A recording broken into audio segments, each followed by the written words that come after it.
They say you never truly know someone until they betray you. I used to think that was just a dramatic line from some sad movie, but then it happened to me. My name's Lauren. I'm 34. I live just outside of Portland, Oregon. And this is the story of how my best friend stole my husband and how I threw them both a party to celebrate my divorce. Yeah, you heard that right. But before we get to the party, the cake, the wine, the very awkward guest list, let me take you back to where it started, to the version of me who didn't yet know how much her world was about to change. I met Kayla in college. She was the type of person you notice the moment she walks into a room, not because she's loud, but because she glows. People gravitated toward her, and she always had a story to tell. Always made you feel like you were the most interesting person in the room.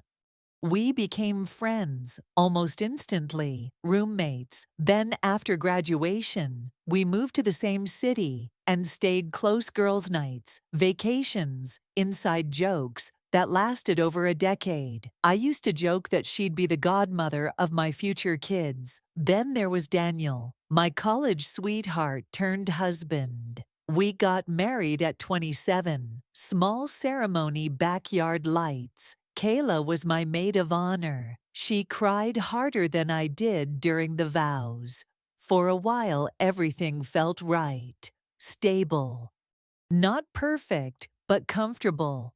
Like a well-worn sweater, a little stretched in places, but familiar and warm.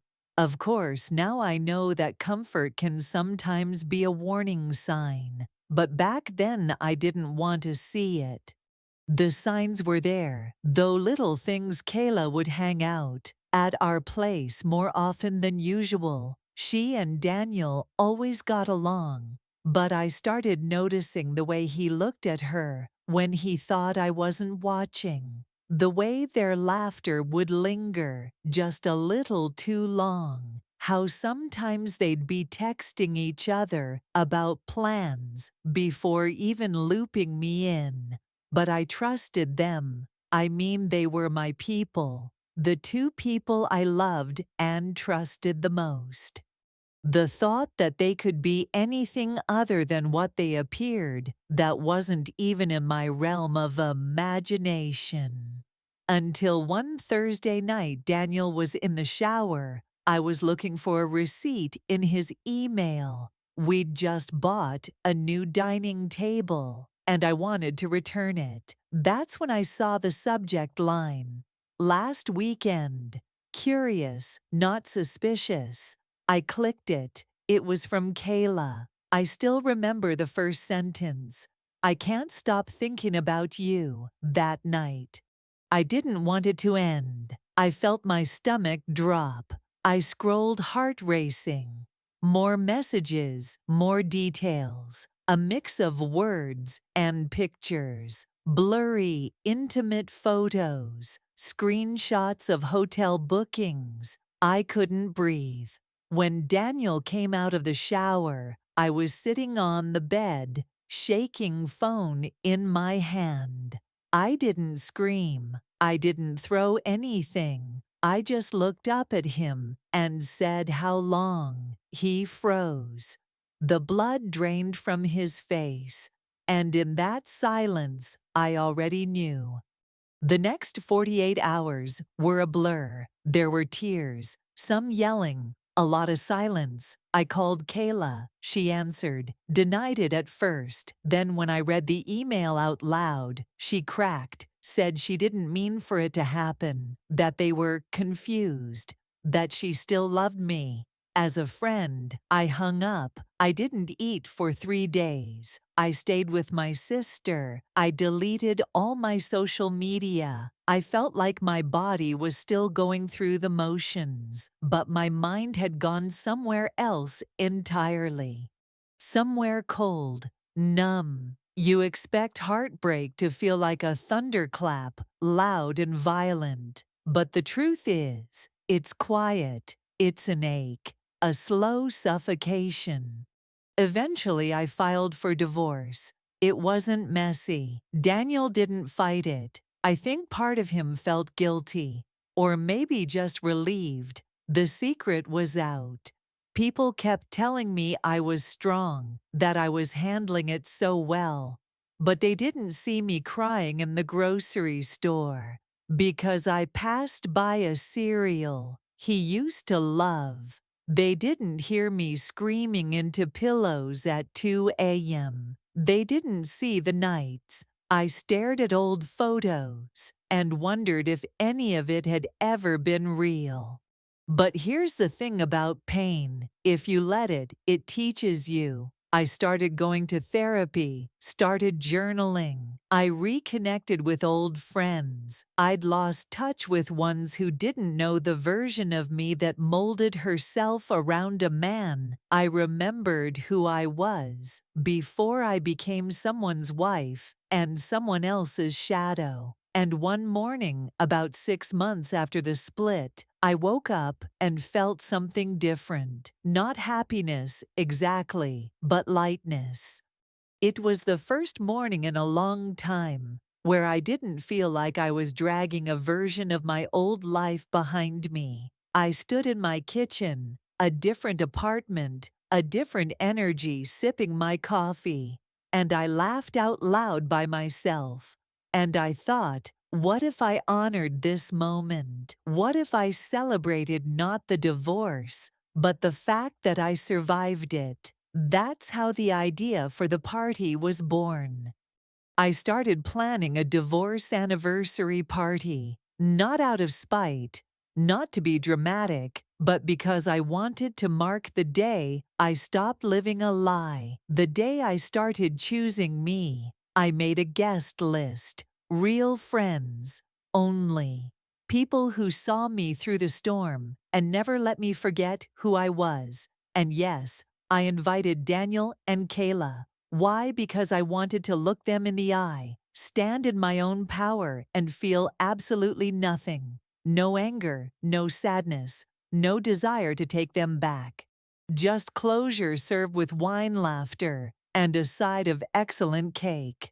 And guess what? They showed up. But that's a story for part 2. So yeah, they came, Daniel and Kayla, together to my divorce anniversary party. To be fair, I didn't think they would. I sent the invite because it felt bold. I wanted to reclaim the narrative, to be the woman who could look betrayal in the face and say, I'm good now. But I figured they'd ignore it. Or maybe Kayla would send one of those performative texts, like proud of your healing journey.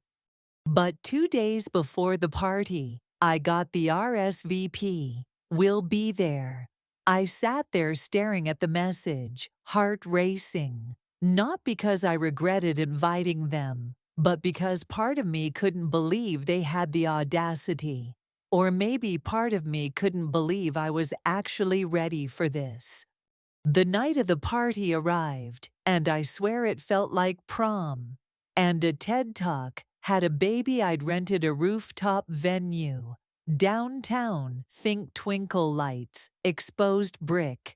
A live acoustic duo, playing covers of early 2000s songs I could actually sing along to. The theme was liberation and layer cake. Yes, there was a literal cake, 3 tiers buttercream with divorce not defeated, piped in gold, cursive across the front.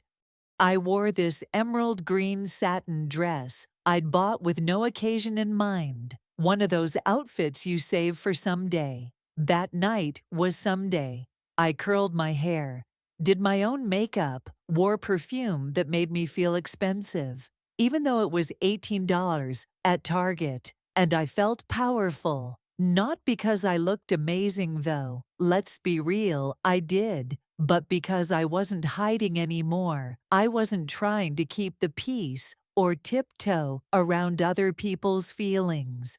I was standing in my own story, fully awake, The guests started arriving. Laughter, hugs, champagne. I watched people I love gather, coworkers, college friends, my therapist. Yes, I invited her. Even my sister flew in with a bottle of tequila and a speech prepared just in case someone cried. And then they walked in. Kayla and Daniel. She wore a tight red dress, the kind that screams, "Look at me, I'm fine." Her hair was blown out, lips red. Daniel looked like he was going to a job interview. Navy blazer, stiff posture, expression, locked somewhere between guilty and smug. The room hushed for a beat, not dramatically, not movie scene style, just that subtle tension that ripples through a space when energy shifts, like everyone simultaneously went, "Oh, so they really came." I didn't freeze. I didn't run. I didn't even flinch. I walked straight toward them, wine glass in hand, smiled and said, "Hey, glad you could make it. Wines to your left, cakes to your right. Emotional growth is everywhere. Have fun." They blinked, like they weren't sure what I was doing. Performing, collapsing, or setting them up. I wasn't doing any of those things. I was just living. I turned, rejoined my friends, and didn't look back. Here's what people don't tell you about healing. It doesn't mean you forget what happened. It means you remember and choose to live fully anyway. The rest of the evening was pure joy. My friends toasted to my glow up. We laughed about dating horror stories, played a game where people submitted what they thought I should do next in life. Answers ranged from write a book to move to Bali and start a cult. At one point, my college roommate whispered, "Kayla looks like she thought this was going to be your breakdown. But you're kinda radiant right now." There was no performance in it, no faking it until I made it. For the first time in a long time, I wasn't surviving. I was celebrating. But then came the part I'd both dreaded and anticipated, the toast. I hadn't planned to say anything, but around 9 p.m., my sister clinked her glass and said, "I think Lauren should say a few words. It is her divorce-versary." After all, I laughed mostly to stall. But then I felt something rise up in me. Not pressure, just truth. I stepped forward, took a breath and said this. "A year ago, I thought my life was over. I thought losing the people I trusted most would break me beyond repair. But here's the thing about being broken. It gives you a chance to rebuild. I didn't throw this party because I'm bitter. I threw it because I'm better. Because every ending is a beginning in disguise. And I'm not ashamed of what I went through. I'm proud of how I showed up for myself, even when it was messy, even when I cried in public more than once." So tonight isn't about betrayal or heartbreak or revenge. It's about freedom. It's about reclaiming joy. To everyone who stood by me, thank you. And to those who didn't, well, you taught me who I never want to be. So here's to healing. Here's to choosing yourself. And here's to never ever settling again. There was a moment of quiet, then applause. Loud, real. I saw Kayla in the corner, eyes glassy. Daniel didn't meet my gaze, and in that moment, I didn't feel angry or vindicated. I felt done and free. After the speech, people hugged me, wiped their eyes, took selfies with the cake like it was a celebrity. I danced with my friends under string lights, twirled in my dress, Let the night carry me. I did catch Kayla staring at me once. She looked small, like someone who didn't recognize the woman I'd become. She tried to approach me. I nodded, politely, turned, and walked away. Not to be cold, but because there was nothing left to say. Here's what I realized that night: forgiveness doesn't always look like a heart-to-heart or a hug in the rain. Sometimes it's just not caring anymore. Sometimes it's choosing peace over explanation. And if you're still in the thick of it, if you're crying in the middle of Target, or rereading old texts, or wondering if you're the problem, let me tell you something. You're not. You're human, and you're going to be okay. Better than okay, actually. Because if you let it, heartbreak can be the most honest mirror. It shows you what you need, what you deserve, and who you never want to be again. That was the night I stopped being someone's wife, someone's best friend, someone's emotional safety net, and started being me. Unapologetically, fully, joyfully. They say time heals all wounds. I don't know if that's completely true. Some wounds don't close the way you hope. Some heal crooked. Some leave scars that still sting when the weather changes.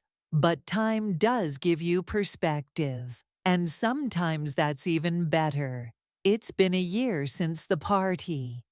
A year since I stood in front of my ex-husband and my ex-best friend and didn't fall apart. People still ask me, how did you do it? How did you stay so calm, so composed? And I'll be honest with you, I wasn't always.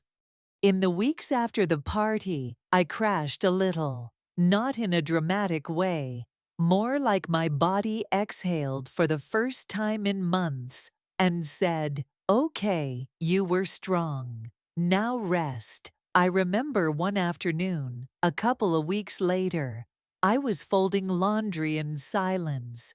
No music, no podcast, just the hum of the dryer. And suddenly, I burst into tears, out of nowhere over a sock. Not because I missed Daniel, not because I wanted Kayla back in my life, but because healing is weird like that.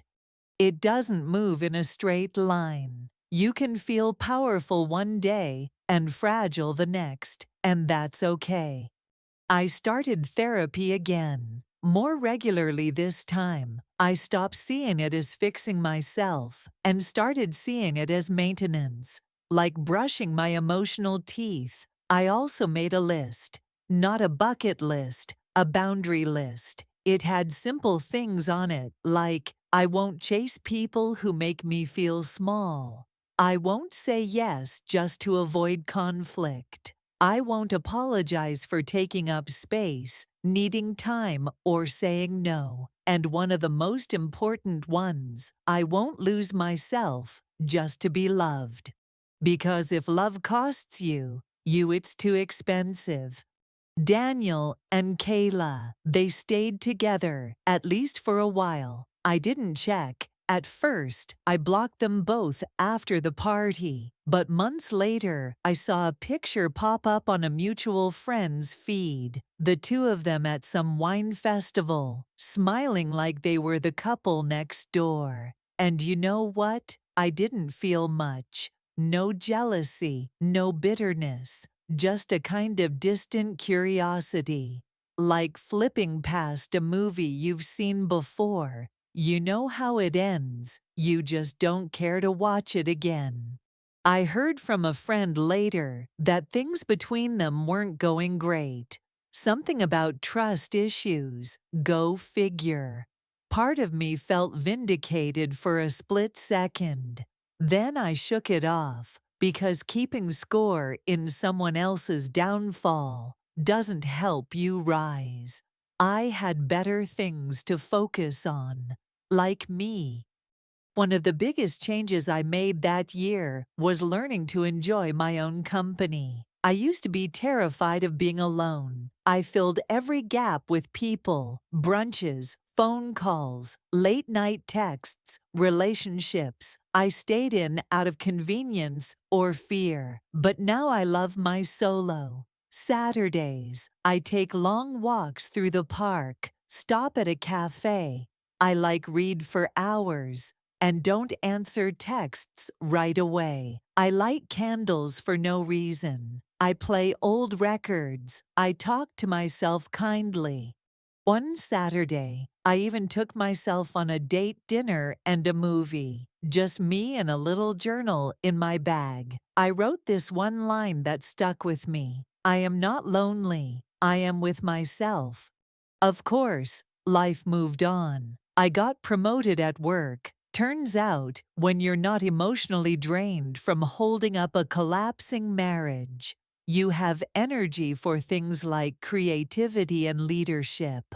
I started volunteering at an animal shelter. I made new friends, slow friendships, the kind that grow quietly, over shared coffees and honest conversations. And I started dating again. Not right away, but eventually.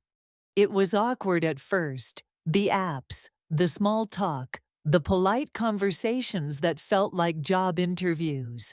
But it got better. I went on one date with a guy who talked about himself for 2 hours straight. Another who asked if I still talked to my ex in the first 10 minutes. Hard pass. But then I met someone. His name's Jonah. He's kind funny, in a quiet, self-deprecating way. He listens, really listens. And when I told him about my divorce, the party, the betrayal, all of it, he didn't flinch. He just said, "That sounds like hell, but it also sounds like you found your way through it." And I did. Here's what I've learned. 1 year after inviting the two people who broke my heart to a party celebrating my freedom, you can survive things you thought would destroy you. You can laugh again, louder than before. You can rebuild not the same house, not the same life, but something better. Something real. And you don't need closure from the people who hurt you. You don't need apologies or explanations or perfect goodbyes. Sometimes closure is making peace with the fact that you'll never get the ending you wanted, and then writing your own beginning anyway. I still keep the party invitation on my fridge, not because I'm petty, but because it reminds me that was the night I turned pain into power. That was the night I stopped being a victim and started being the author of my own story. And if you're listening to this, still bleeding, still broken, still wondering if the pieces will ever make sense again, let me tell you something from one survivor to another. You will laugh again. You will sleep through the night. You will trust slowly, wisely. And one day you'll wake up, look in the mirror, and not see what was done to you. You'll see who you became because of it. So here's to betrayal. May it teach us what real loyalty looks like. Here's to heartbreak. May it crack us open just enough to let the light in. And here's to you, whoever you are, wherever you're listening. You are not what happened to you. You are what you choose to become next. And trust me, that next chapter, it's going to be beautiful.